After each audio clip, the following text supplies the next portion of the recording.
Tengo el shock hipovolémico. ¿Cuál es lo más marcado ahí que tenemos? Hipovolemia. Y ahí es muy frecuente los signos más característicos compensatorios. La taquicardia, la oliguria, la palidez periférica, ¿no? Y hemos dicho que hay dos tipos, hemorrágico, no hemorrágico. No hemorrágico son pérdidas de agua. Hemorrágico son las pérdidas de sangre, ¿no? ¿El hipovolémico también puede ser las quemaduras? Claro. Lo que pasa, ¿por qué la quemadura provocaría shock hipovolémico? Por la inflamación, por la misma inflamación. Pero en la inflamación no habría pérdida de líquido. ¿Por qué perderías líquido en la inflamación? Habría edema en todo caso, ¿no? Pero no pérdida de líquido. Esa pregunta siempre les hago yo a los R1 cuando ingresan. Dime, ¿por qué el gran quemado puede hacer injuria renal aguda prerrenal? O sea, por pérdida de agua. Porque hay ¿Por qué? deshidratación. Entonces, cuando uno revisa balance hídrico, ves que nosotros sin agua tenemos ingresos y pérdidas, ¿cierto? Dentro de las pérdidas tenemos una pérdida de agua diaria que se llama pérdida insensible, que son pérdidas mínimas de 300 a 320 mililitros por día y que son de dos tipos y que son básicamente por evaporación. Son respiratoria y la piel. ¿Por qué? Respiratoria, porque como recordarán en Morfo 4 han visto que nosotros tenemos una presión de vapor, ¿no? Y esa presión de vapor son las moléculas de agua que hay en el interior de la vía respiratoria, ¿cierto? ¿Sí? Entonces esas moléculas de agua son una pérdida, porque están perdiendo agua por evaporación, mínima, pero lo es. Y la otra pérdida es a través de las células epiteliales, por evaporación. Pero nosotros perdemos una muy poca cantidad de agua por las células epiteliales. ¿Saben por qué? Porque la piel tiene un estrato que se llama el estrato córneo. Y ese estrato córneo tiene gran cantidad de moléculas de colesterol que no son hidrofílicas, ¿no? En su superficie. Entonces la cantidad de agua que uno pierde es muy pobre mediante la evaporación de la piel, a través de la piel. ¿Qué pasa en la quemadura? ¿Qué pierdo? El estrato córneo. Si yo pierdo el estrato córneo en más del 25% de mi piel, las pérdidas ya no son 300, no van a ser 400, 500 o 700 por día. Por eso el gran quemado te puede hacer hipovolemia, por eso. Ahí está tu respuesta. ¿Verdad? ¿Ven? Es fisio, todo es fisio, chicos, todo es fisio, todo es fisio. Todo es fisio, ustedes tienen que aprender bien fisiología.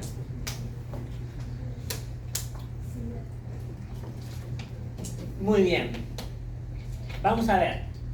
Vamos ahora a los eventos tromboembólicos, ¿ya? Nosotros, para esto, vamos seguramente a recordar algunos conceptos de hemostasia, que seguramente nadie le gusta recordar nada. Que la coagulación, que la vía intrínseca, que la vía... ¡Qué horrible! Nadie quiere volver a ver eso. Y te cuento que lo vas a volver a ver de todas maneras alguna vez en tu vida, porque te vas a topar con pacientes que usan anticoagulantes, que usan warfarina, que usan heparina, enoxaparina, olaparinux, ergotamina, varias. Ya. Entonces, miren, una cosa son los eventos de embolia y otra cosa son los eventos de la trombosis, ¿no? Pasen. La trombosis es un fenómeno anormal, ¿ya? Es un fenómeno anormal de un coágulo sanguíneo que puede formarse no solo en vasos sanguíneos, sino también en cavidades cardíacas o en cúspide de válvulas. Ustedes saben que la hemostasia sirve para que cuando yo tengo una ruptura de un capilar o de un vaso sanguíneo, no pierda más sangre y por lo tanto los nutrientes y las células que en el interior se encuentran, ¿no? Entonces la hemostasia, lo primero, ¿se acuerdan ustedes cuál era el primer paso? La vasoconstricción, ¿no? Luego hacían, ¿qué cosa? La formación del tapón plaquetario, ¿no? La activación de la plaqueta, ¿no? La activación de las cascadas de la coagulación. ¿Cuál es el fin de la cascada de la coagulación? Hacer que la fibrina atrape más al coágulo de plaquetas, saca el agua de ese coágulo para formar un tapón recio y fuerte, para que la presión del interior del capilar no rompa ese coágulo, ¿no? Y luego de que pasa normalmente una injuria o que rompe el vaso sanguíneo, debe de salir ese trombo, ¿cierto? Porque si yo lo dejo el trombo, no va a fluir la sangre adecuadamente. Y entonces todo lo que está por debajo del trombo no va a recibir perfusión.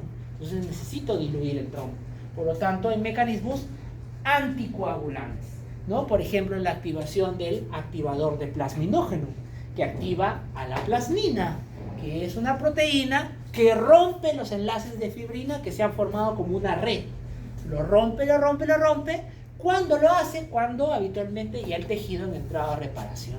Entonces, eso es normal. La formación de coágulos es completamente normal. Cuando yo tengo que no hay una lesión de por medio de un capilar roto y en una circunstancia patológica se ha activado la hemostasia y se forma un coágulo, eso se llama trombosis. Por eso la trombosis es un coágulo sanguíneo de fuente anormal. La trombosis no es algo normal, ¿ya? Y el coágulo es normal, no la trombosis. Muy bien. ¿Y cuándo es una embolia? La embolia es el desplazamiento de, a veces, un coágulo o un trombo que genera, ¿no? Que genera que al irse por dentro del torrente sanguíneo se arrastra. ¿Hasta dónde se arrastra? Hasta donde ya no pueda transmitir más. Si yo tengo una tubería de este tamaño y tengo una pelotita de este tamaño, va a correr tranquilamente durante toda la tubería hasta que se encuentre con una tubería más pequeña, y aquí se quedará atorada la bolita, ¿cierto? La pelotita ya. Igual pasa con un émbolo. Un émbolo es un trombo, que a veces puede ser un trombo, porque a veces puede ser otras cosas diferentes a trombo, que viajan por el torrente sanguíneo y se terminan impactando en un capilar pequeño, o dependiendo del tamaño puede ser hasta una arteria o una vena grande, depende del trombo, de qué tan grande es, ¿no? Entonces, ¿y qué va a generar como consecuencia? Que absolutamente nada de sangre pase después de lo que hay de ese émbolo. Por lo tanto, ¿en qué va a entrar el tejido circundante que depende de ese vaso? Necrosis. En isquemia y luego necrosis. en necrosis. ¿Cómo se llama la muerte celular por isquemia? Es decir, la necrosis por isquemia, ¿cómo se llama? Infarto. Se llama infarto. Infarto es la muerte o la necrosis celular por isquemia. Infarto. ¿Ya? Muy bien. Decía Virco que para que cualquier coágulo, para que cualquier trombosis se dé, tiene que haber una triada de 3 características para que se pueda dar. 1, lesión endotelial. 2, flujo sanguíneo alterado. Y 3, hipercoagulabilidad. ¿Por qué? El primero tiene una simple y sencilla razón. Vamos a recordar otra vez vamos a volver a la fisiología. Eso voy a ver dónde está mi certificado. Seguramente está a 40 minutos de acá. Disculpen, chicos, si no. ¿Pero en inglés o en hindi? Pero no, normal, yo le hago que me espere, ya después ya me cobra la espera, pero no importa. Lo importante es encontrar un carro, porque lo trágico es cuando termino y no encuentro el carro, termino en mi guardia yendo a las 9 de la noche. Entonces no, pues, ¿no? Ya, muy bien.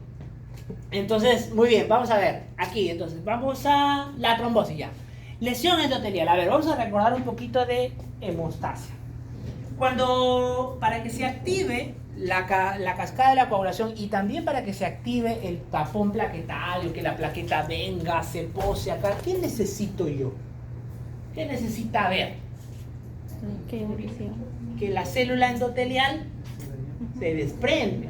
¿Por qué? Porque debajo de la célula endotelial existen moléculas que activan a la hemostasia. Por ejemplo, el factor de von Willebrand, ¿no? Y por ejemplo, ¿no? ¿Qué más?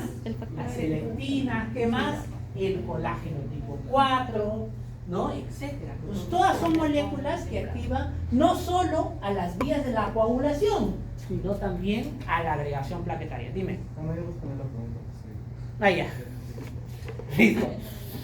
Entonces, esa suma. Entonces, lo primero que tengo que tener es la exposición debajo del endotelio. Entonces, tengo que lesionar el endotelio. Ahora, pregúntate, ¿cuántas cosas puede lesionar el endotelio? El endotelio todo el tiempo se está lesionando. Pero sobre todo cuando yo tengo enfermedades que lesionan el mismo. Por ejemplo, la hipertensión arterial. Por ejemplo, el tabaco. No me voy a cansar de molestarte hasta que lo dejes. El tabaco, ¿no? El tabaco, por ejemplo, ¿no?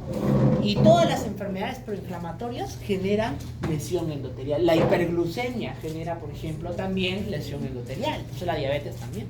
¿Por qué crees tú que el hipertenso y el diabético suele hacer infartos de corazón, no sé, de cerebro? ¿Por qué? Porque todo empieza con eso, por la triada, la lesión endotelial, por parte de, puede ser presión, tabaco, etcétera, lo que sea. Mira, aquí fomenta la expresión del factor de von Willebrand y el factor tisular, pero además hay algo bien característico. Cuando el endotelio se ve dañado, deja tus fotos de WhatsApp y escúchame. Entonces, mira, cuando el endotelio se daña, entra en algo que se llama la disfunción endotelial. ¿Qué significa la disfunción endotelial?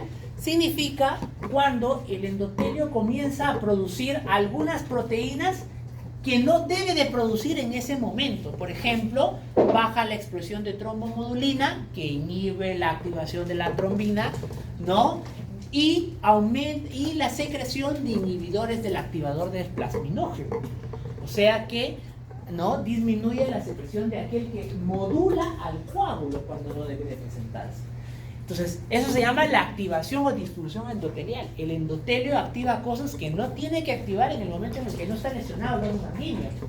Entonces, basta que haya una lesión endotelial, las otras células endoteliales, en vez de promover la reparación, promueven la mayor formación.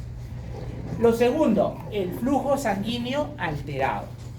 Cuando yo tengo turbulencia o tengo éstasis venosa, eso promueve a que las plaquetas y el factor de coagulación están más en contacto durante más tiempo con estos de acá, el factor de von Willebrand y el factor tisular.